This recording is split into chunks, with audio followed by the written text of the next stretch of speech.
Hey everyone, welcome to the channel. Season 1, Week 1, Episode 1. Bear with me, my voice is a little raspy today, but anyway, today's Wednesday, February 19th, and we just had some breaking news, pretty sure it's today. I just saw it a little bit ago by Matt Weaver, posted it, but JGR was hit with L2 penalty for modifying a single source vendor supply part. Something with the spoiler base, and JGR plans to appeal it. They say the issue in question was caused in the assembly process when the bolts used to attach the spoiler base to the deck lid caused the pre-drilled holes to wear due to supplied part interferences. Whatever that means. Briscoe's docked 100 driver's points, 10 playoff points. JGR's fined 100,000, docked 100 owner points, and 10 playoff points. And James Small will go on vacation for the next 4 weeks. So Briscoe is not having a good first week at JGR. It's not funny. He's pretty much in a has to win situation, which, I mean, realistically, everyone at this point, you have to win if you want to make playoffs. So he has got to get some wins if he wants to turn this year around. And now, let's get into what I am here. The meat and bones of this video. The Daytona 500. Alright, so they moved it up due to weather. I thought my understanding was it was weather towards the end of the race. Turns out that wasn't the case. But it got moved up from 1:30 Central Time to 12:30 Central Time. I'm in Central Time, so that's what I'm going by. And you would think when you move up a race because of weather and you advertise at 12:30, you would start at 12:30. No. They didn't start until 1:05 was a green flag. So 35 wasted minutes in my book, in my mind. You're moving a race forward to try to get it in at a decent time and beat the rain, which I don't know why you would move the race up. Wasn't for trying to beat the rain. And yeah, you advertise at 12:30, and this is another problem. Probably should do a separate video, but I'll do it now. NASCAR has done this in the past 2-3 years, and this isn't even rain stuff. It's they advertise the race to start at 1 o'clock, and you think, all right, well, I got to like 1:15 pre-race ceremony. No, by 1:05 they're racing, and you're like, oh, I just missed the first 20 laps. And then you have stuff like this. They move it forward, and you're like, oh, I gotta hurry up. They're gonna start the race at 12:30, trying to beat the rain. And no, they don't go green until 1:05. Something that just always bothered me with NASCAR, which I understand NASCAR is not in charge of all that. It is TV. TV really controls what NASCAR does as far as time and all that stuff. I know last year, sorry about my voice once again. I know last year there's a lot of complaints with Fox, not so much NBC, more so Fox, about commercials.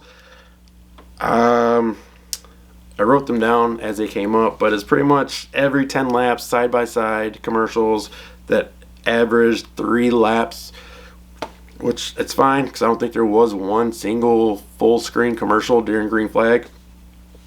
So that worked out, but I guess we'll go back. I'm kind of skipping my notes here a little bit.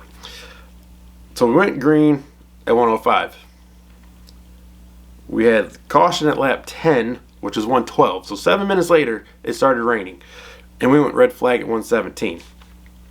So we had basically a 3-hour and 13-minute rain delay.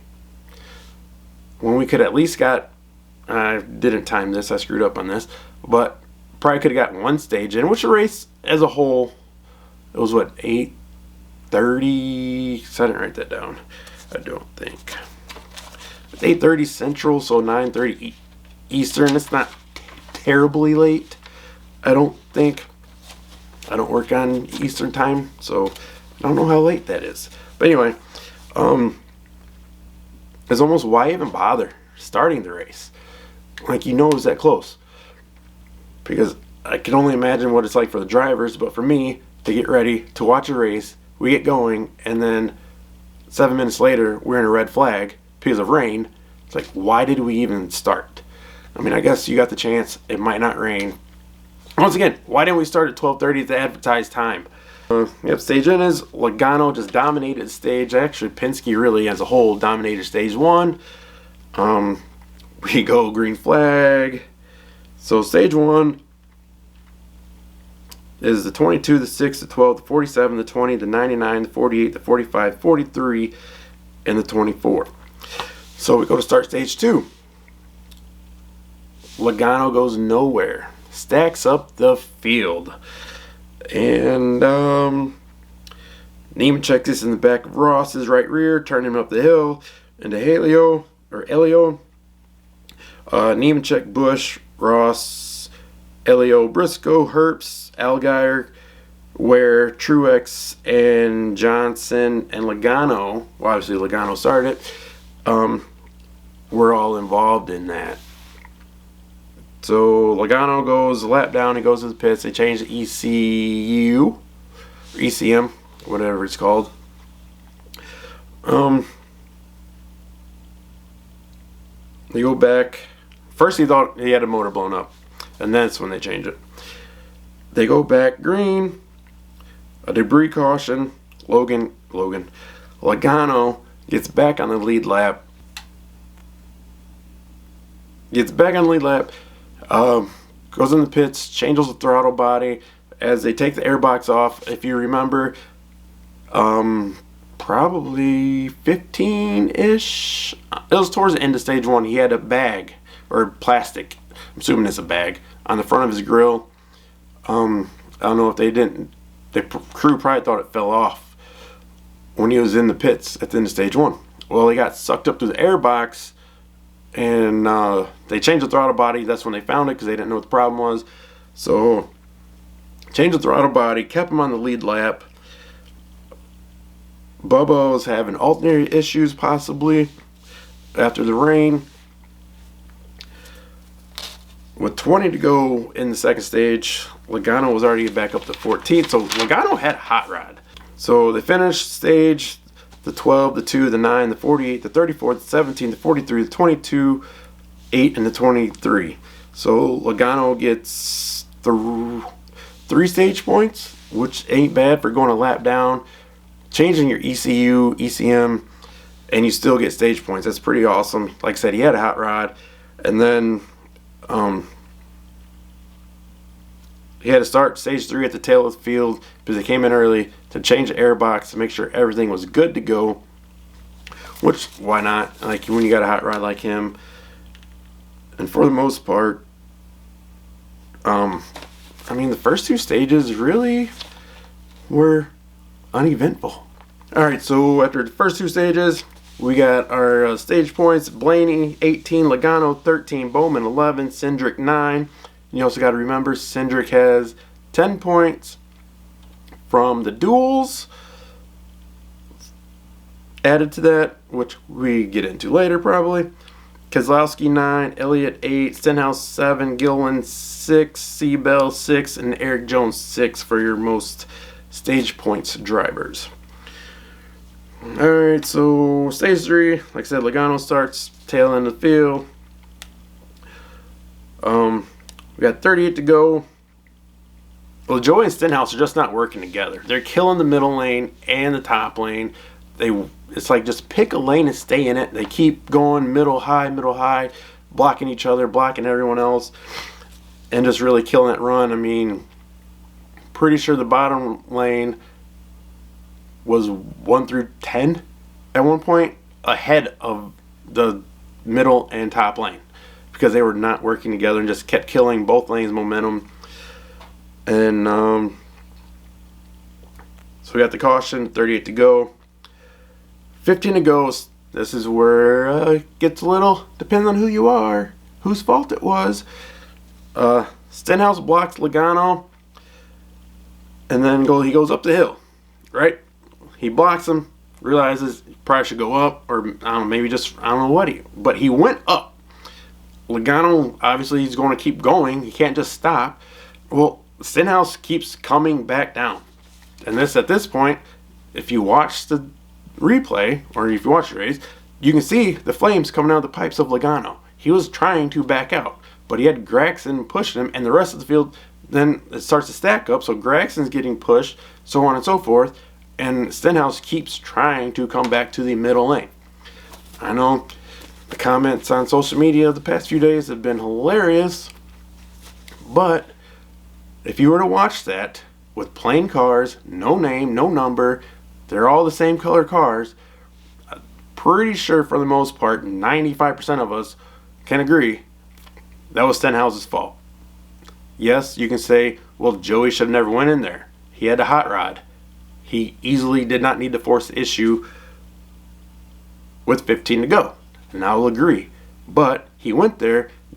Stenhouse came down to block it. Joey lifted because he knew. I'm like, all right, well, whatever. Let's live to fight another day. But Stenhouse kept trying to block him. So to me, it was 95% Stenhouse, 5% Logano. They call it that. And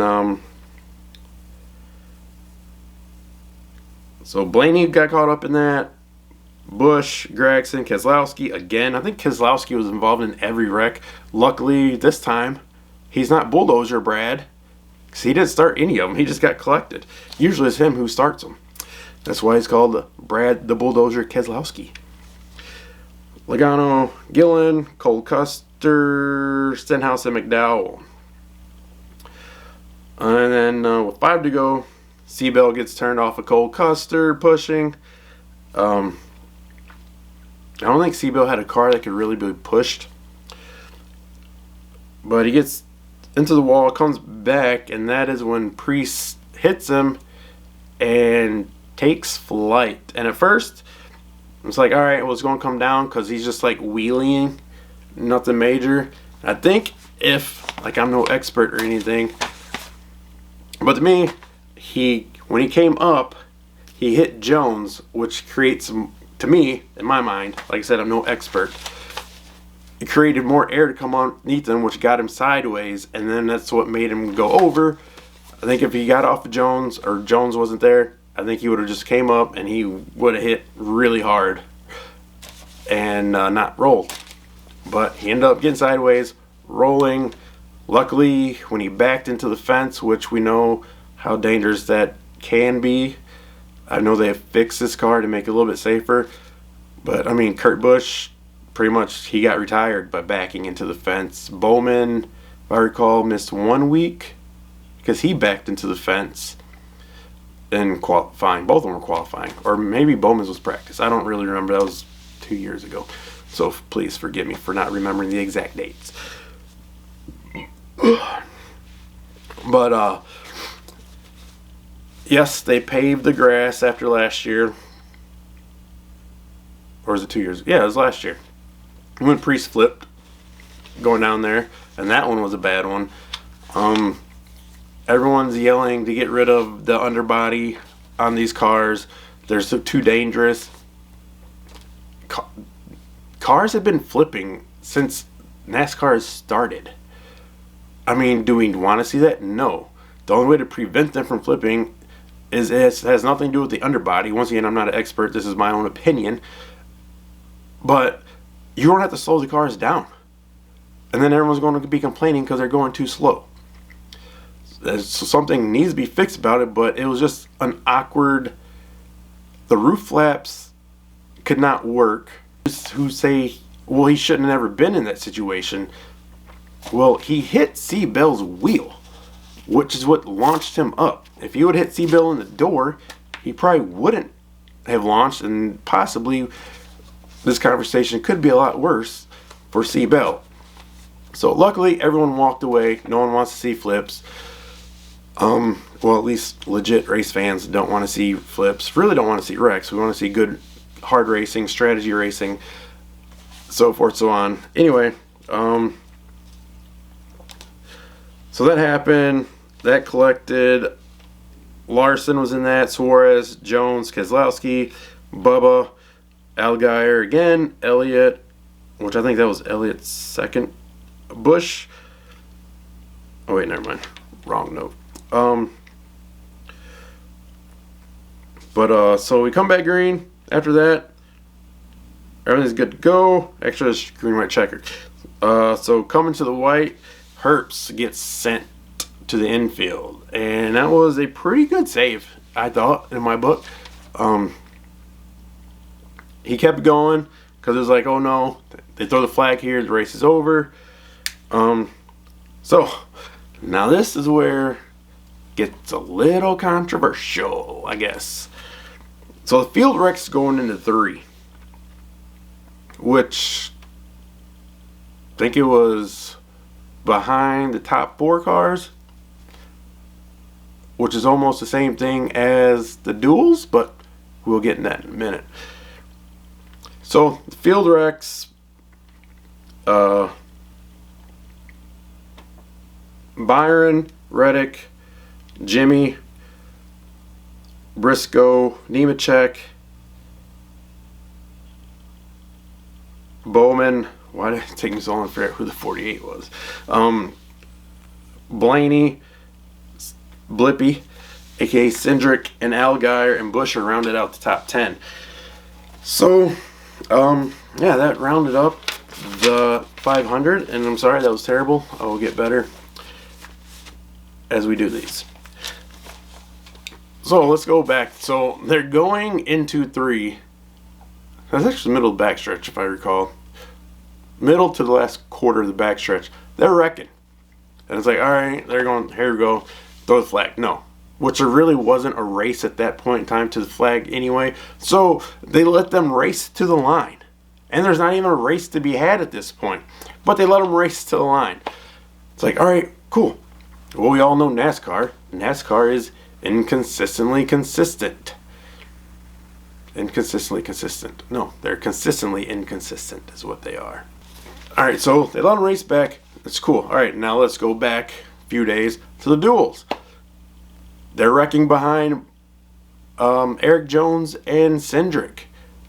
Pretty sure they were already in the restart zone, which ain't that far from the the flag stand. We're talking less than a football field, maybe 2 football fields with 600 yards at that, not even. It's probably 300 yards, and they throw the flag.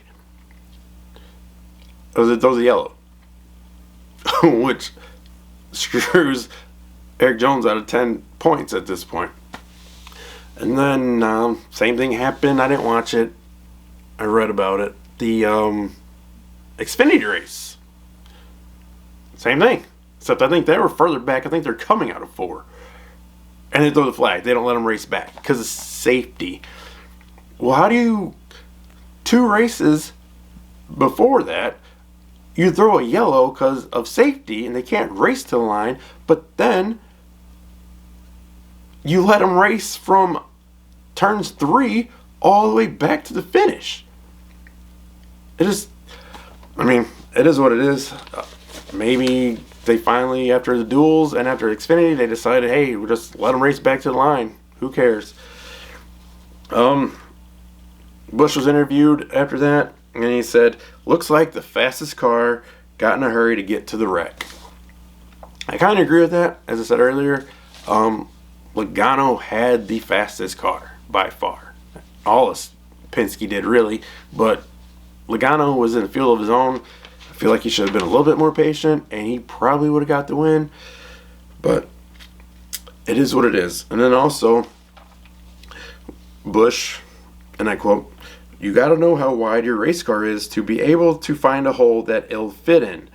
He obviously doesn't know that. Alright, so that was our Daytona 500 recap. I hope to be better next time, because that was not good, I know. And anyway, catch you next week after Atlanta.